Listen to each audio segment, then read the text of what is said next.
Magandang araw sa lahat ng tagapakinig dito sa Tamokski TV. Ang kwento natin ngayon ay tungkol sa isang matanda na may bitbit na lumang kariton na pinagtulungan at pinaglaruan ng dalawang abusadong alagad ng batas.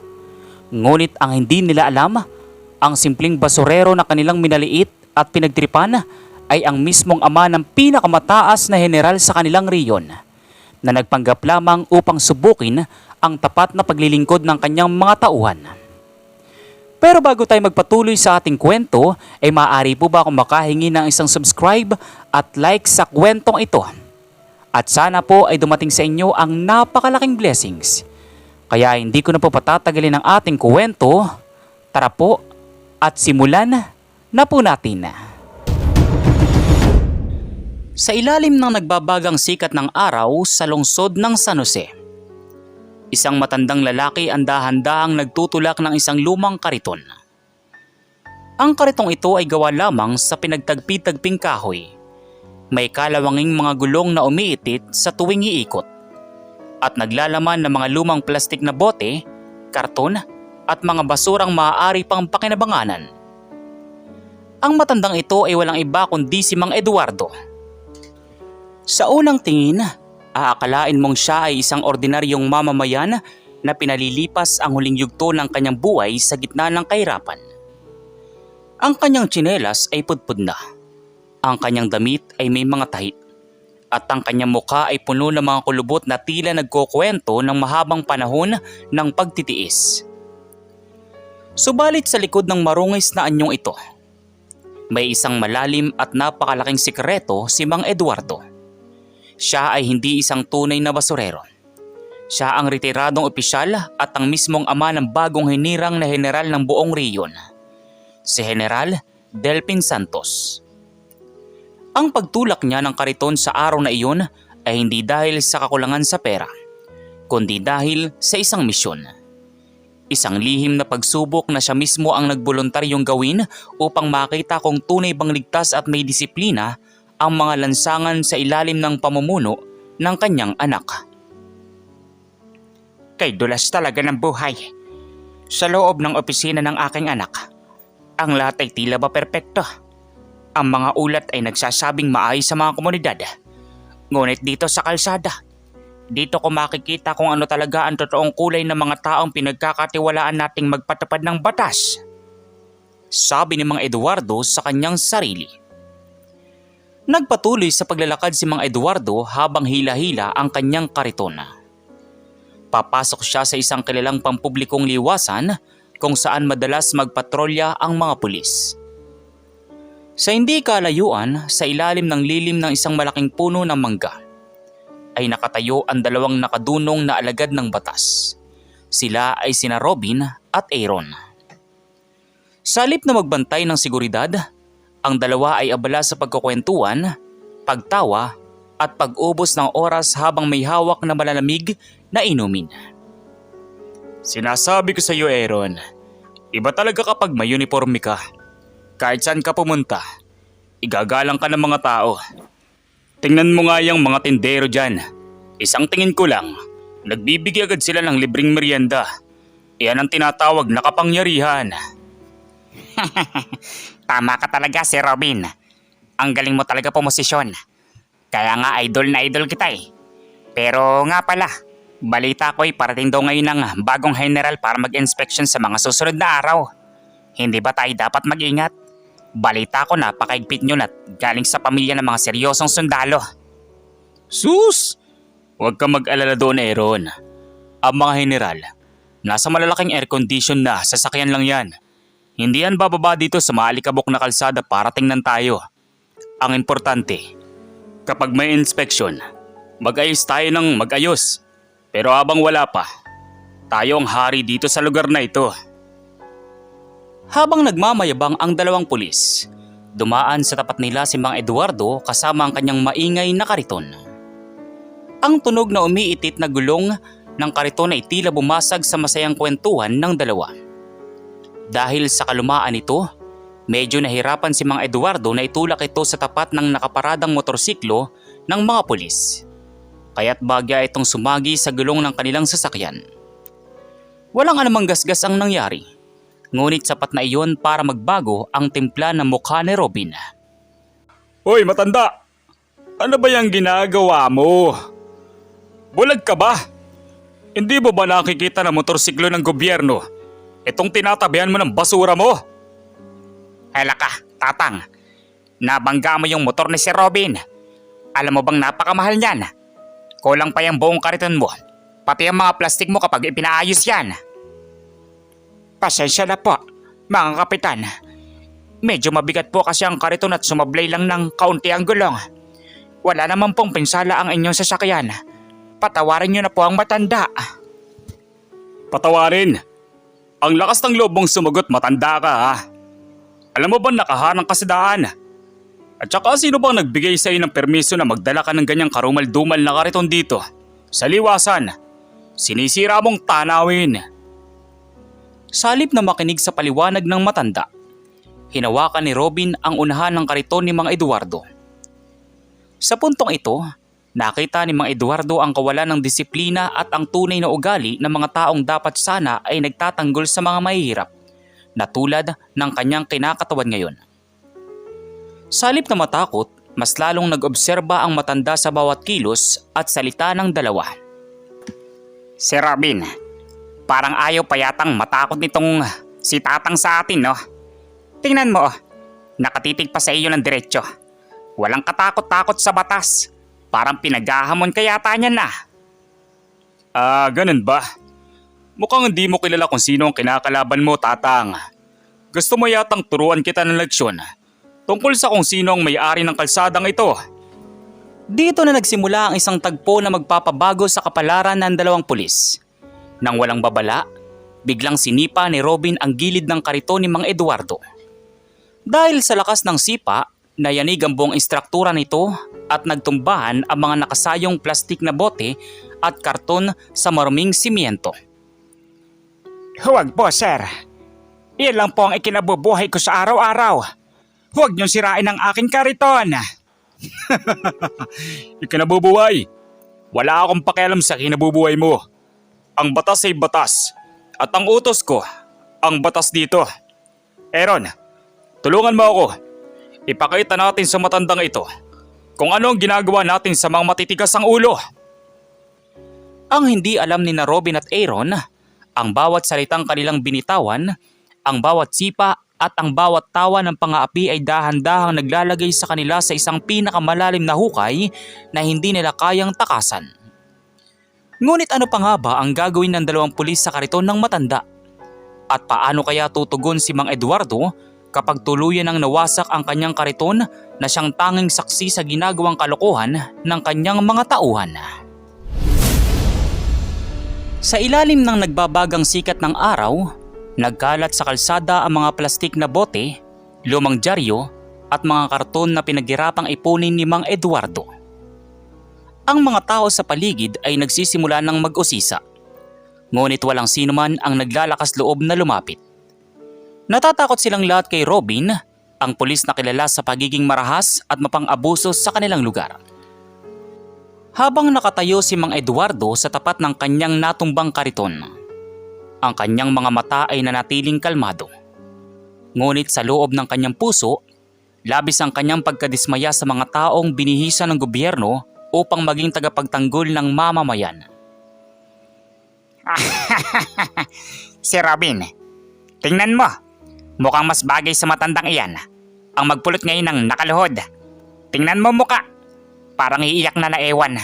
Akala mo kung sino matapang kanina habang nakatitig sa atin. Yan ang napapala ng mga taong hindi marunong rumespeto sa may hawak ng otoridad. Hoy matanda, ano ngayon ang gagawin mo? Hihingi ka ba ng tulong sa mga tao dito? Sige, tingnan natin kung may maglalakas loob na tulungan ka. Ang kapangyarihan na ibinigay sa inyo ng pamahalaan ay hindi para gamitin sa pang-aapi ng maliliit na mamamayan, mga kapitan. Ang uniformeng suot nyo ay simbolo ng proteksyon, hindi ng takot. Pilosopo ka talagang matanda ka, no? Puwersa at batas kami dito. Sino ko ba para pangaralan ako tungkol sa uniforme ko? Isang marungis na basurero na nagpapadumi sa kalsadang ito.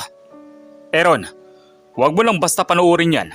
Sipain mo yung kariton niya para tuluyan na mabasag ang gulong. Sige po, Sir Robin. Gagawin ko yan para sa iyo. Para madala talaga itong si Tatang. Lumapit si Aaron sa lumang kariton. Sa utos ng kanyang senior officer, itinaas niya ang kanyang kanang paa at buong lakas na sinipa ang kaliwang gulong ng kariton ni Mang Eduardo. Isang malakas na lagutok ng kahoy ang umlingaw-ngaw sa paligid. Ang lumang gulong na gawa sa pinagtagping bakal at kahoy ay tuluyang natanggal at nawasak. Dahil dito, sumandal ang kariton sa simyento. Tuluyang nabali ang hawakan nito. At ang natitirang mga basura sa loob ay bumuhos lahat sa maruming kanal.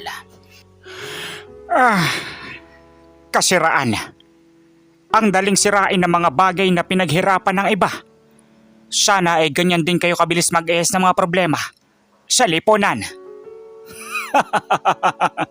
Wala ka ng kariton ngayon, matanda. Kaya kung ako sa'yo, lalakad na ako palayo bago pa kita tuluyang kalad ka rin patungo sa presinto. Dahil sa pagiging pasaway mo dito sa parke. Umalis ka sa paningin ko! Sa kabila ng ginawang pambastos at pagsira sa kanyang kagamitan, hindi nagpakita ng galit o takot si Mang Eduardo. Sa halip, dahan-dahan siyang tumayo ng tuwid. Ang panginginig ng kanyang katawan dahil sa pagpapanggap ay biglang nawala. Ang kanyang tindig ay naging formal. Parang isang sundalo na nakaharap sa kanyang mga nasasakupan. Tiningnan niya sina Robin at Aaron ng diretso sa mga mata. Isang tingin na nagdulot ng kaunting kilabot sa dalawang pulis nang hindi nila nalalaman kung bakit. Robin, Aaron, tandaan niyo ang araw na ito. Ang bawat sipa ninyo sa karitong ito ay may katumbas na pananagutan. Ang batas na inyong ipinagmamayabang ay siya ring batas na dudurog sa inyong mga kayabangan. Si Robin, bakit parang biglang nag-iba ang boses ni Tatang? At saka, paano niya nalaman ang mga pangalan natin? Hindi naman natin sinabi sa kanya.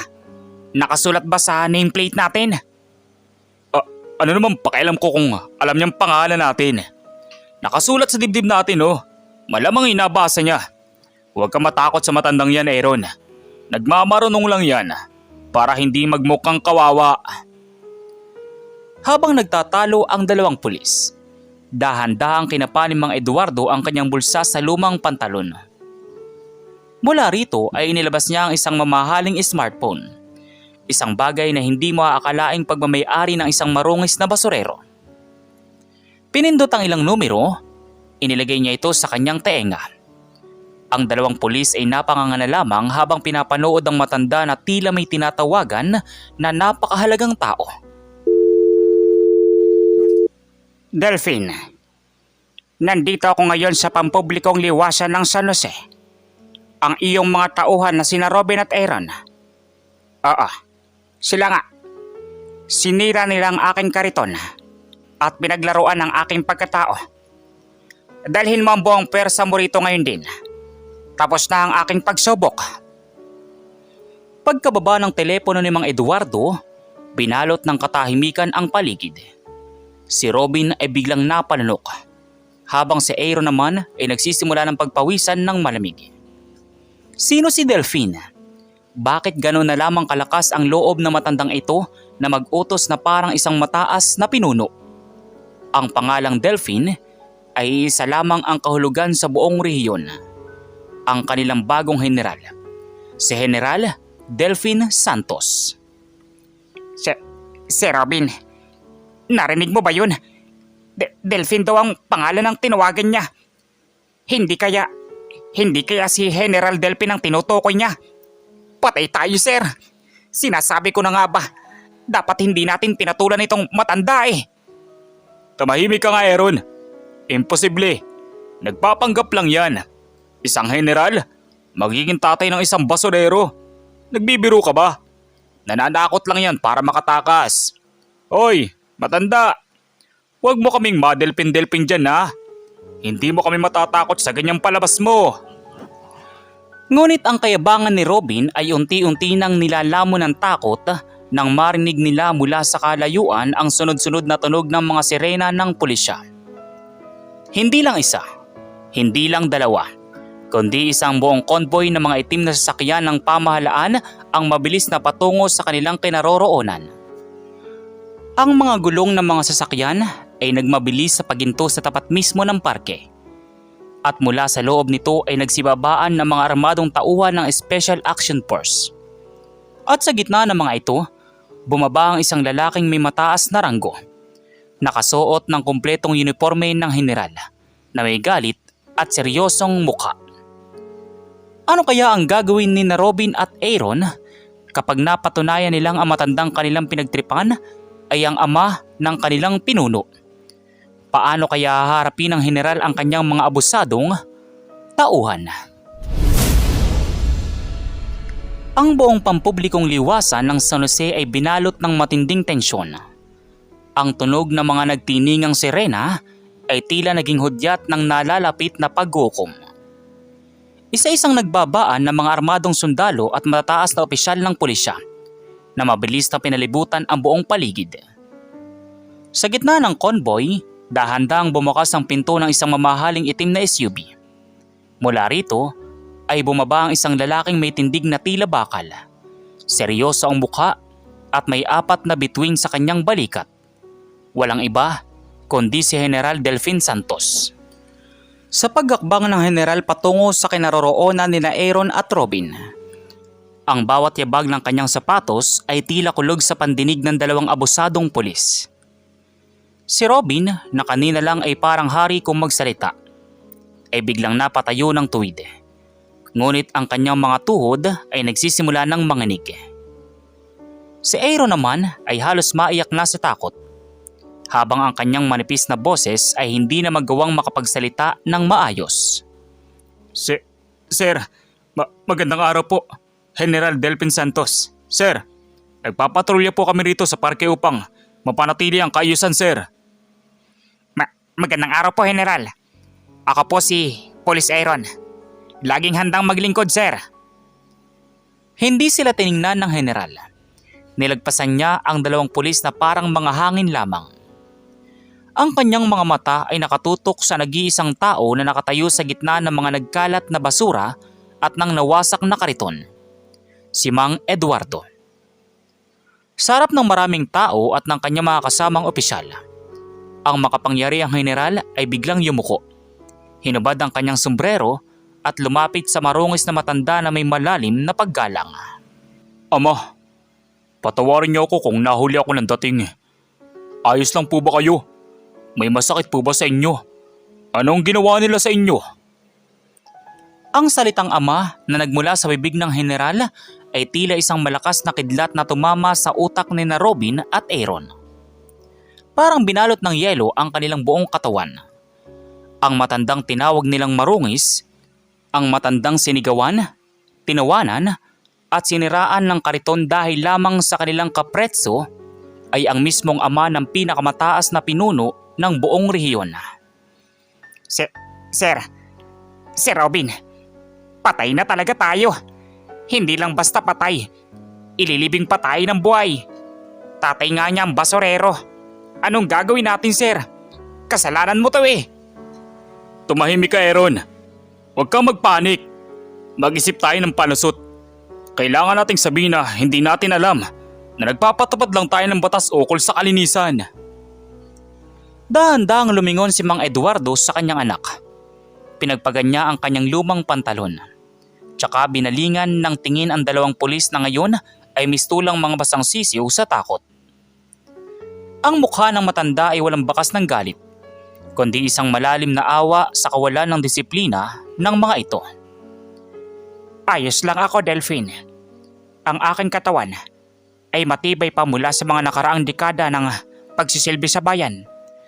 Ngunit ang aking puso ang nasasaktan para sa mga mamamayan ng San Jose. Tingnan mo ang aking kariton. Iyan ang simbolo ng buhay ng isang mahirap na tao. At tingnan mo ang iyong mga tauhan. Sila ang simbolo ng pang-aabuso na pilit nating nililipol. Humakbang si General Delpin patungo kina Robin at Aaron. Sa bawat takbang niya, mas lalong bumibigat ang atmosfera sa paligid. Nang makatayo siya sa tapat ng dalawa, ang kanyang mga mata ay nagniningas sa galit. Tiningnan niya ang pangalan sa kanilang mga nameplate bago nagsalita sa isang boses na nagpatayo ng balahibo ng lahat ng nakikinig.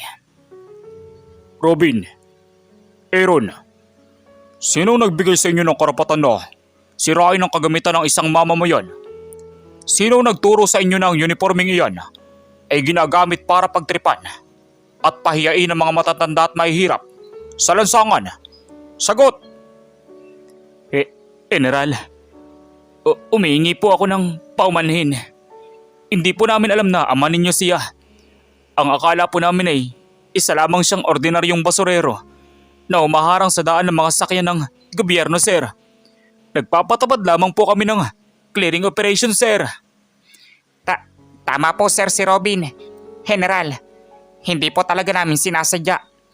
Kung alam lang po namin na tatay niyo siya, binuwat pa po namin ang karton niya hanggang sa bahay niyo, sir. Patawarin niyo po kami. Maawa po kayo sa pamilya ko. Ibig niyong sabihin, Aaron, Robin, kung ako ay isang ordinaryong matanda lang na walang makapangyarihang anak, tama lang ang ginawa ninyo. Kung ako ay isang tunay na basurero na walang kakayahang ipagtanggol ang sarili, karapat dapat lang nasirain niyo ang aking kariton at pagtawanan ng aking kahirapan. Iyan ba ang hustisya na itinuturo sa inyo sa akademya? Ang tanong ni Mang Eduardo ay tila isang sampal sa mukha ng dalawang pulis. Wala silang naisagot. Napayuko na lamang si Robin habang ang pawis ay patuloy na dumadaloy sa kanyang muka. Habang si Aaron naman ay tuloy niya nang napalood sa simento sa matinding pagsisisi at takot. Kumpis kayo ng kanilang mga armas at badge. Ngayon din, ang dalawang ito ay hindi karapat dapat na magsuot ng uniforme ng pambansang pulisya. Mabilis na lumapit ang mga miyembro ng Special Action Force upang alisin ang mga baril at badge ni na Robin at Aaron. Ang dalawang pulis ay parang nawalan ng lakas. Ngunit ang kwento ay hindi pa nagtatapos dito. May isang malaking twist na hindi inaasahan ng lahat, maging ni na Robin at Aaron, na magaganap sa mga susunod na sandali. Ano kaya ang nakatagong plano ni Mang Eduardo at ng General para sa dalawang ito, na higit pa sa pagtatanggal sa kanila sa serbisyo? Sa isang saglit, ang kapangyarihan na ipinagmamayabang ni na Robin at Aaron ay naglaho na parang bula. Ang kanilang mga badge na simbolo ng awtoridad at ang kanilang mga baril na ginagamit nila para manakot ay kinuha na ng mga armadong sundalo ng Special Action Force. Nakatayo si Robin na nakayuko ang ulo, habang si Aaron naman ay nananatiling nakaluhod sa maraming simento. Patuloy ang pag-agos ng air conditioning na pawis mula sa kanyang noo. Ang mga tao sa paligid na dati nilang tinatakot ay lihim nang nagtatawanan at nagbubulungan. Sir General, maawa po kayo sa amin. Tanggalin niyo na po kami sa trabaho. Huwag niyo lang po kaming ipakulong. Paano na po ang pamilya ko? Paano na po ang pangarap ko? Kasalanan po lahat ito ni Sir Robin. Sumunod lang po ako sa kanya. Oy Aaron, anong kasalanan ko? Sinipaan mo rin ang kariton. General Santos, inaamin ko po ang aking pagkakamali. Handa po akong harapin ang kasong administratibo. Tatanggapin ko po ang suspensyon o pagpapatalsik sa serbisyo. Tiningnan sila ni General Delpin ng may malamig na ekspresyon. Pagkatapos ay humarap siya sa kanyang ama na si Mang Eduardo na tila ba naghihintay ng huling desisyon mula rito. Doon ay nagpalakad-lakad si Mang Eduardo sa tapat ng dalawang pulis. Tiningnan ang kanyang nawasak na kariton at pagkatapos ay ngumiti. Isang ngiti na hindi mo malaman kung may halong awa o may kakaibang plano. Pagpapatalsik sa serbisyo. Suspension. Masyadong madali ang mga parusang iyan para sa mga taong hindi alam ang tunay na kahulugan ng salitang paghihirap. Kung tatanggalin kayo sa serbisyo ngayon, aalis kayo rito na may galit sa inyong mga puso. Ngunit hindi nyo matututunan ang leksyon ng buhay. Ibig niyo pong sabihin, may pagkakataon pa kami tatang, Sir Eduardo. Ano po ang gusto niyong gawin namin? Magbabayad po kami sa nasirang kariton. Dodoblehin po namin ang halaga. Hindi ko kailangan ng pera ninyo, Robin. Ang karitong iyon ay hindi nabibili ng pera. Dahil sinira niyo ang hanap buhay ng isang basurero, meron akong isang espesyal na parusa para sa inyo. Isang parusa na binuo namin ng aking anak bago pa man magsimula ang operasyong ito. Parusa po? Ano pong parusa, Sir Eduardo? Huwag niyo lang po kaming lethal injection. Parang awa niyo na po. Dito na pumasok ang kakaibang twist ng kwento na hindi inaasahan ng dalawa. Tumingin si Mang Eduardo kay General Delfin at ang general ay agad na suminyas sa isa sa kanyang mga tauhan. Mula sa likod ng isang truck ng militar, may ibinaba ang mga sundalo. Hindi mga posas, hindi mga kulungan, kundi 2 piraso ng bagong ngunit simpleng kahoy na kariton. Eksaktong katulad ng karitong sinira ni Robin at Aaron. Ayon sa utos ng aking ama, na siyang pinuno ng Committee ng Internal Affairs para sa pagsubok na ito, kayo, Robin at Aaron, ay hindi muna tatanggalin sa serbisyo. Ngunit suspendido ang inyong mga sahod at binipisyo sa loob ng susunod na 6 na buwan. At sa loob ng 6 na buwang iyon, ang inyong magiging tungkulin sa araw-araw ay ang maging basurero dito sa lungsod ng San Jose. Parang gumuho ang mundo ni na Robin at Aaron sa kanilang narinig. Ang 2 pulis na dating mayayabang, ang mga pulis na nandidiri sa mga mararaming basurero, ay inutusan ngayon na maging basurero mismo sa lugar kung saan sila nagmamayabang. General, kami, magiging basurero. Magtutulak ng kariton sa harap ng mga taong nakakakilala sa amin. Sir, ipakulong niyo na lang po kami. Mas pipiliin ko pang makulong kaysa mapaya ng ganito sa kalsada. Wala kayong karapatang mamili ng parusa. Kung ayaw ninyo, permahan nyo ang inyong resignation at dadaan kayo sa court martial na may kasamang mabigat na sentensya ng pagkakakulong sa penal colony. Ano ang pipiliin nyo? Sir Robin, magbasurero na tayo. Ayoko sa penal colony. Maraming multo roon at mahirap ang buhay. Tatanggapin po namin, General. Magiging pinakamahusay po kaming basurero sa buong rehiyon. Simula bukas, sa ganap na alas 5 ng umaga, mag-uumpisa kayong mag-ikot. Isusuot ninyo ang lumang damit na ibibigay sa inyo. At tandaan nyo, kung may marinig akong balita na kayo ay nagmamatigas o hindi nagpupulot ng basura ng maayos, tuluyan ang matatapos ang inyong karera. Nais kong maranasan ninyo kung paano ituring ng mga tulad ninyo ang mga taong nasa ibaba ng lipunan. At ganoon nga ang nangyari. Ang mga sumunod na araw ay naging isang buhay na impyerno para sa kayabangan ni na Robin at Aaron. Suot ang mga mararaming damit at bitbit ang 2 bagong kariton. Sinimulan nila ang pagbubuhat ng mga bababahong basura sa ilalim ng init ng araw at buhos ng ulan. Ang mga tindero at mamamayan na dati nilang hiningan ng libreng pagkain at tinatakot ay nakatitig sa kanila ngayon. May mga nagtataka at may mga lantaran silang pinagtatawanan. Ngunit sa likod ng parusang ito, may isang mas malalim pang plano si Mang Eduardo. Isang lihim na kaganapan ang nagbabadya habang nagtatrabaho ang 2 bilang mga basurero. Isang gabi, habang nag-iikot sina Robin at Aaron sa isang madilim na eskinita para sa kanilang huling rota ng pagkuha ng basura, may isang bagay silang matatagpuan sa loob ng isang itim na sako. Isang bagay na susubok muli sa kanilang nagbabagong pagkatao at magdadala sa kwentong ito sa huling kapanapanabik na yugto. Ano kaya ang laman ng sakong iyon? At paano nito babaguhin ang kanilang kapalaran habang buhay? 6 na buwan ang mabilis na lumipas para sa parusang iginawad ni na General Delfin at Mang Eduardo.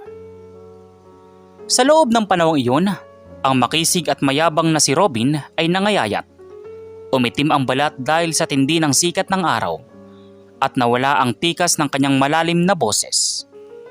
Si Aaron naman ay natutong magtiis sa mabahong amoy ng mga nabubulok na pagkain. At ang kanyang mga palad na dati ay makinis ay napuno na ng mga kalyo dahil sa walang tigil na pagtutulak ng kariton. Ang parusang maging basurero ay unti-unting bumali sa kanilang natitirang kayabangan. Ngunit bago matapos ang kanilang 6 na buwang sistensya, isang gabi ang nagpabago sa lahat. Habang nag-iikot ang dalawa sa isang madilim, maputik at liblib na eskinita sa dulo ng San Jose upang kolektahin ang uling batch ng mga basura, napansin ni Aaron ang isang malaki at kakaibang itim na sako na itinapon sa tabi ng isang lumang bodega. Ang sako ay maigpit na nakatali, ngunit may kakaiba itong hugis. Si Robin, tingnan mo yung sako. Ang laki. Parang hindi naman mga lumang karton o plastik ang laman niyan. At saka, parang may naririnig akong mahinang tunog sa loob. Kinakabahan ako, sir. Baka may multo riyan o kung anong masamang bagay. Huwag kang matatakot, Aaron. Basurero tayo ngayon. Tungkulin nating tingnan ang bawat basura rito. Lalapitan ko. Ikaw, ihanda mo yung flashlight mo. Dahan-dahang lumapit si Robin sa itim na sako. Nang hawakan niya ito, naramdaman niyang may gumagalaw sa loob. Mabilis niyang binuksan ang pagkakatali gamit ang kanyang mga kamay na puno ng kalyo. At nang tuluyan itong bumukas, laking gulat ng dalawa sa kanilang nasilayan. Sa loob ng sako ay may isang sanggol. Isang bagong silang na sanggol na mahinang umiiyak. Nanginginig sa lamig at iniwan na lamang doon upang mamatay ng kanyang irresponsableng magulang. Ala, Sir Robin! Sanggol! Isang totoong sanggol! Anong gagawin natin? Walang tao rito. Baka mapagbintangan tayo. Itakbo na ba natin palayo? Iwanan na lang ba natin? Ano sir? Ano sir ang gagawin natin? Manahimik ka, Aaron. Hindi natin pwedeng iwanan ito. Noong nakarang 6 na buwan, sinira natin ang kariton ng isang matanda dahil sa kayabangan natin. Ngayon, binigyan tayo ng Diyos ng pagkakataon na magligtas ng buhay. Balutin mo ng malinis na tela mula sa kariton natin ng bata. Dalian mo! Sa unang pagkakataon, hindi ang kanilang sarili ang iniisip ni Robin at Aaron. Wala silang pakialam kung marumi ang kanilang mga damit, basurero. Maingat nilang binalot ang sanggol at gamit ng kanilang mga kariton bilang pansamantalang sasakyan. Buong lakas nilang itinulak at pinatakbo ito patungo sa pinakamalapit na ospital habang sumisigaw at tumihingi ng tulong sa mga tao. Dahil sa kanilang mabilis na aksyon, nailigtas ang buhay ng sanggol mula sa tiyak na kamatayan. Kinabukasan, ang balita tungkol sa 2 basurero na nagligtas sa isang itinapong sanggol ay kumalat sa buong lungsod ng San Jose. Nakarating ito sa opisina ng Regional Command. At sa mismong araw na iyon, natapos na ang 6 na buwang parusa ng dalawa. Ipinatawag sila sa loob ng malaking bulwagan ng headquarters ni General Delvin Santos. Pagpasok ni Robin at Aaron, nakatayo roon ang general. Kasama ang kanyang ama na si Mang Eduardo na ngayon ay nakasuot na ng isang formal at marangal na kasuotan. Robin, Aaron, narito ang ulat mula sa ospital at sa mga lokal na opisyal. Ang ginawa ninyong pagliligtas sa sanggol kagabi ay nagpapatunay lamang ng isang bagay. Napatunayan ninyo na ang parusang ibinigay ko sa inyo ay hindi nagbunga ng puot, kundi nagbunga ng pagbabago sa inyong mga puso. Nung una kitang makita, Robin, nakita ko ang isang pulis na puno ng kayabangan na nagmamaliit sa mahihirap. Ngunit kagabi, nakita ko ang isang lalaking handang magpakababa at magmadali para sa buhay ng isang walang kalaban-labang sanggol. Natutunan niyo na ba ang leksyon ng kalsada? Opo, Sir Eduardo, General Delpin. Patawarin niyo ako sa lahat ng nagawa ko noon. Ang 6 na buwan na pagiging basurero ang nagbukas ng aking mga mata. Ang hirap pala ng buhay ng mga nasa ibaba. Ang hirap pala maging walang kapangyarihan. Pinapangako ko po kung ibabalik niyo ako sa serbisyo, hindi ko na muling gagamitin ang aking uniforme para mangapi. Ako na magtatanggol sa kanila. Ako rin po, General. Sir Eduardo. Masarap po pala sa pakiramdam ang tumulong ng walang hinihintay na kapalit. Kahit wag niyo na po kaming ibalik sa pagiging polis. Basta hayaan niyo lang po kaming magsilbi sa bayan sa kahit anong paraan. Patawad po talaga sa nagawa namin sa kariton niyo noon. Tumingin si Mang Eduardo sa kanyang anak na general at tumango ito. Lumapit ang general sa dalawa at isa-isang ipinatong ang kanyang mga kamay sa kanilang mga balikat upang patayuin sila. Mula sa isang kahon sa ibabaw ng lamesa, inilabas ng general ang dalawang bagay na kumikinang, ang kanilang mga opisyal na badge at mga bagong armas. Robin, Aaron, sa bisa ng kapangyarihang ipinagkaloob sa akin, opisyal ko nang tinatapos ang inyong suspensyon. Ipinapanumbalik ko kayo sa inyong mga ranggo bilang mga alagad ng batas. Ngunit tandaan nyo, ang inyong unang misyon simula sa araw na ito ay ang pamunuan ang Community Relation Bureau ng ating reyon, kung saan kayo mismo ang magbabantay at mag-aalaga sa kapakanan ng mga tinderong lansangan, mga maralita at mga basurero ng San Jose. Huwag niyong bibiguin ang aking ama. Sir, maraming salamat po, General. Maraming salamat po, Sir Eduardo. Laging handang maglingkod ng tapat para sa bayan, sir. Sabay na sabi ng dalawa. At dito nagtatapos ang ating kwento. Ang aral sa kwentong ito ay ang tunay na halaga ng pagpapakumbaba at paggalang sa lahat ng uri ng tao, anuman ang kanilang estado sa lipunan. Ang uniforme at kapangyarihan ay hindi lisensya upang mangapi, kundi responsibilidad upang magsilbi at magsalba ng buhay.